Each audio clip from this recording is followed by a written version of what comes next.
I'm Natasha Brown with breaking news from CBS 3 Eyewitness News. A jury has just convicted labor leader John Dougherty and Philadelphia City Council member Bobby Henon of most counts in their bribery and corruption trial. Eyewitness News reporter Joe Holden was inside the courtroom when the verdict was read. Joe, what's the very latest there from the courthouse right now? Hey, Natasha, good afternoon. And you know, in the words of the judge presiding over this trial, he described the verdict a mixed verdict. And basically, John Dougherty, the city's most powerful, arguably the most powerful labor leader, the head of IBEW Local 98 for decades, and City Councilman Robert Henon are facing significant exposure as a result of the jury's verdict. Now, as court was unfolding, jury came back at 1:30. These are our notes detailing as the verdict came out. You can see it's a chicken scratch for the most part. This is the verdict concerning Robert Henon.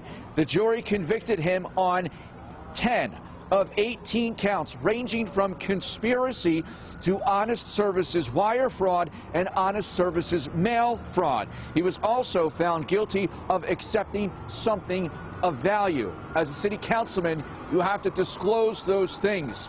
It is at this point appearing Eagles tickets given to City Councilman Robert Henon from John Dougherty, the jury determining that that was a criminal act. Also, talking about John Dougherty, much of the same.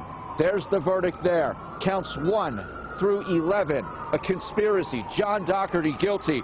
Also, mirroring charges of his co-defendant, Robert Henon. John Dougherty also facing exposure on honest services wire fraud and honest services mail fraud. We do apologize for the sirens there as they go by. John Dougherty also facing guilt, again, conspiracy and the honest services wire and mail fraud. Let's go ahead and roll some video of the defendants. I have to tell you, John Dougherty, normally chatty as he exits the federal courthouse here, had some very basic remarks. Bobby Henon, on the other hand, generally has nothing ever to say except good day, usually smiles for the cameras, and then leaves. His attorney, Brian McMonagle, also saying nothing.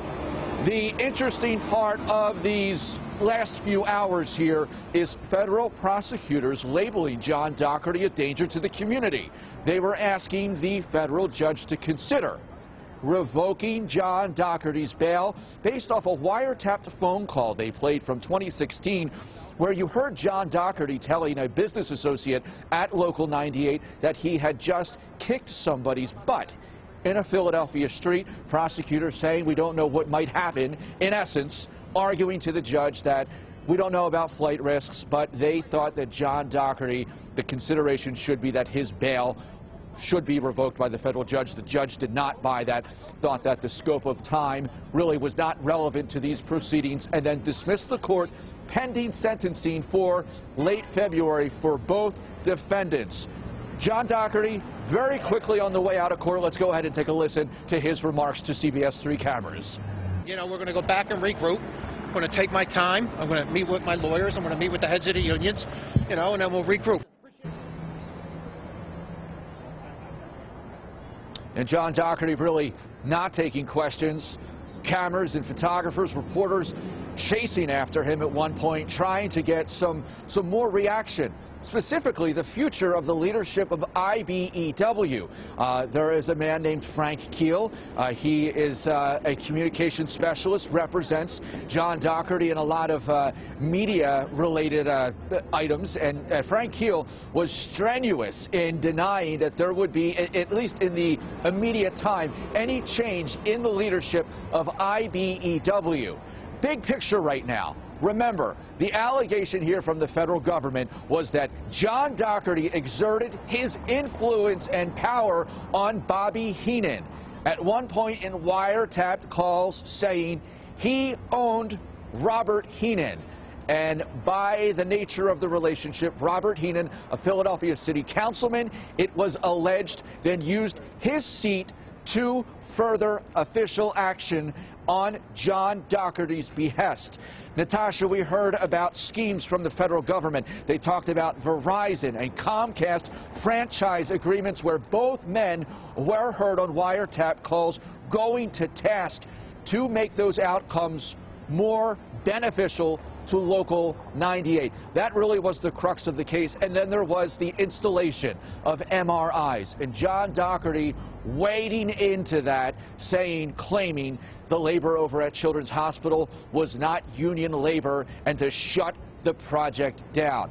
As I showed you this notepad here, the verdict, what does it speak to, and what did the jury conclude was criminal and what was not criminal? We're going to hear from the U.S. Attorney's Office in about 20 minutes when they hold a news conference and take questions from reporters. Natasha, also want to add, both men generally emotionless inside the courtroom as this came back, and I know you've covered many trials down here at federal court. Things can get very heated at times. Natasha. Yeah, that's what I was going to ask you, Joe, since I've covered a number of court cases, obviously, over my career, as you have. You were inside the courtroom. They both sat emotionless, and I do understand that John Dougherty had lots of supporters who've been coming to court for him. What was the reaction from others inside the courtroom? Oh, so if I can paint the picture for you, John Dougherty and Robert Henon both sitting at their defense tables. So if I was to widen the camera out, the judge would be sitting where you're at, John Dougherty, his lawyer, and then up the side of the courtroom, Bobby Henon and Brian McMonagle. Both men, for the longest time, sitting with their hands folded and clasped on the defense tables. Sometimes as the time goes on, it feels that there is a suspension of time, that every moment is an hour and on from there. And the courtroom, the gallery, packed with federal officials, FBI officials, prosecutors, and then supporters. And I was sitting in the middle of the courtroom, and immediately to my right, family of defendant, City Councilman Robert Henon. And emotionless was really, as the verdict came down, the jury came back in, and the judge was handed the verdict slip. He reviewed it. It was handed back to the jury foreman, and the jury foreman went through very slowly and articulately the count 1 through 11, or depending on the defendant, or 18, and then read off very simply the nature of the charge, guilty or not guilty. So emotionless to say the least, but there's still so much more to come. We'll bring that to you when I check back in with you. Natasha, we'll send it back to you. All right, Joe, thank you so much. We'll see you again very soon, coming up at 4 o'clock on Eyewitness News. Thank you. Now, we're also getting some new reaction to this verdict at this hour. A spokesperson for Philadelphia Mayor Jim Kenney says, "We appreciate the jurors who have evaluated the case and rendered their decision."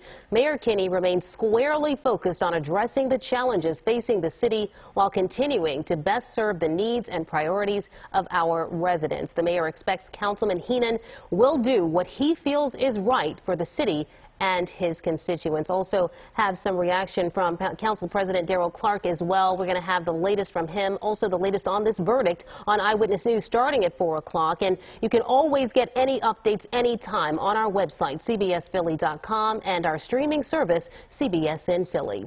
We now return you to Dr. Phil. This has been breaking news coverage from CBS 3 Eyewitness News.